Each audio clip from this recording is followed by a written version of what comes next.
வாழைப்பழத்தை எத்தனை பேர் இதா பாக்குறான்? ஒரு வீட்டுல யாரோ வீட்டுக்கு போறீங்க, எத்தனை பேர் வீட்டுக்கு போறோம், போகும்போது கடையில போய் பழமுதிர்ச்சி நிறுத்துறோம், எங்கேயா போனா என்ன வாங்குறோம்? 1 கிலோ ஆப்பிள் கொடுப்பா, 1 கிலோ மாதுளம்பழம் கொடுப்பா, ஏன் ஒரு செவ்வாழைப்பழம், ஒரு நேந்திரன் வாழைப்பழம், ஒரு நாட்டுப்பழம் வாங்கிட்டு போக கூடாதா? வாழைப்பழத்தின் மீது அவமரியாதை. நிறைய பேர் நினைக்கிறது வாழைப்பழத்தை பல பேர் பத்தி ஸ்டாண்டா மட்டும் தான் வச்சிருக்கான் வீட்டுல.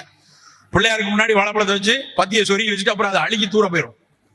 தினம் தினம் காலையில் கூட சாப்பிட வேண்டிய பழங்கள்ல ஒண்ணு வாழைப்பழம். சக்கரை வியாதிக்காரங்க எடுக்க வேண்டாம், ஆனால் வளரக்கூடிய குழந்தைகள் மிகச் சிறப்பானது. அந்த பழத்துல எனக்கு ஆச்சரியமான விஷயம் என்னன்னா, இரவில் நம்ம ஆளுங்க வாழைப்பழம் சாப்பிட்ற பழக்கம் ரொம்ப நாளா வச்சிருந்தாங்க. இந்த சுகர் கூடுற வரைக்கும் அவ்வளவு இப்பதான் குறைஞ்சிருச்சு. இந்த வாழைப்பழம் ஒண்ணுதான் மனதிற்கு மிகச்சிறந்த பழம் என்று கண்டுபிடிச்சிருக்கான். மனசை ஆற்றுப்படுத்துறது. நிறைய உளவியல் மருத்துவர்கள் பயன்படுத்துவாங்க. ஹாப்பினஸ் ஹார்மோனுக்கு கொடுப்பாங்க. ரொம்ப மூட் எலிவேட்டர் வேணும், ரொம்ப டிப்ரெஸ்டா இருக்கான், அந்த டிப்ரெஸ்டா இருக்கவனுக்கு வந்து கொஞ்சம் மூட் எலிவேஷனுக்கு மருந்து எழுதுவாங்க. அந்த மருந்தினுடைய மூலக்கூறு உள்ள 2 பழம், ஒன்னு வாழைப்பழம், இன்னொன்னு மாதுளம்பழம். நல்லா ஞாபகம்.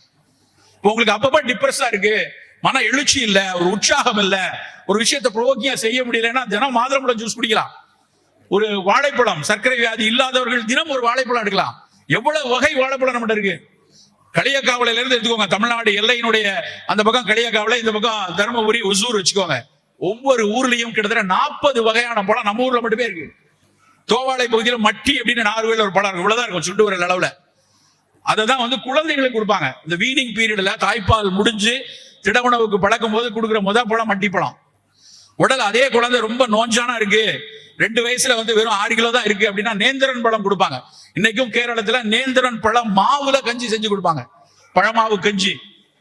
எடையை கூட்டுவதற்கு அந்த நேந்திரன் பழம். குதிகால வலி இருக்கு, நின்றுகிட்டே இருக்கும், ஒரு ஆசிரியரா இருக்காங்க, ஒரு காவல் தொழிலாளியா இருக்காரு, நின்றுட்டே இருந்தா குதிகால வலிக்கும், தூங்கி எதிர்த்து நின்ன உடனே குதிகால வலி இருப்பாங்க, அவங்களுக்கு கொடுக்கறது செவ்வாடை. அந்த கால்கேனியஸ் ஸ்பர் அப்படிப்பாங்க, அதுக்கு கொடுக்கறது செவ்வாடை. மூலம் இருக்கிறது, மலச்சிக்கல் இருக்கு, மலம் சரியா போகல, நாட்டு வாழைப்பழம் கொடுப்பாங்க. திருச்சி பக்கத்துல வந்து பாத்தீங்கன்னா பச்சை கலர்ல இருக்கும் மோரிஸ்னு வாழைப்பழம். இப்ப இன்னைக்கெல்லாம் அந்த பச்சை கலர் மோரிஸை காணோம், ரொம்ப நாளா காணோம். ஆனா அந்த மோரிஸ் வாழை குளிர்ச்சி, பெண்களுக்கு வெள்ளைப்படுதல் இருந்தா அந்த மோரிஸ் வாழைப்பழம் தான் மிகச்சிறப்பு, அதை கொடுப்பாங்க. மலைப்பழம், சிறுமலைப்பழம், திண்டுக்கல் சிறுமலைப்பழம், ஈரோடு தேன்கடி வாழை, இன்னும் தர்மபுரி ஏலக்கி. ஒவ்வொரு பழத்துக்கு பின்னாடி ஒரு மருத்துவ குணத்தை சொல்லியிருக்காங்க நம்மளுடைய மூத்தோர்கள். எங்கேயாவது வாஷிங்டன் ஆப்பிளுக்கு ஒரு குணம், காஷ்மீர் ஆப்பிளுக்கு ஒரு குணம், இல்லைன்னா ஐரோப்பாவில் விளையாடுற ஆப்பிளுக்கு ஒரு குணம் எங்கேயாவது படிச்சிருக்கோமா?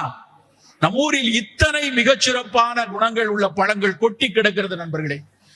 பழங்களை பழக்கணும். நம்ம குழந்தைகளுக்கு, நம்ம வீட்டுல இருக்கவங்களுக்கு இது மாதிரி பழங்களை கொடுக்கணும்.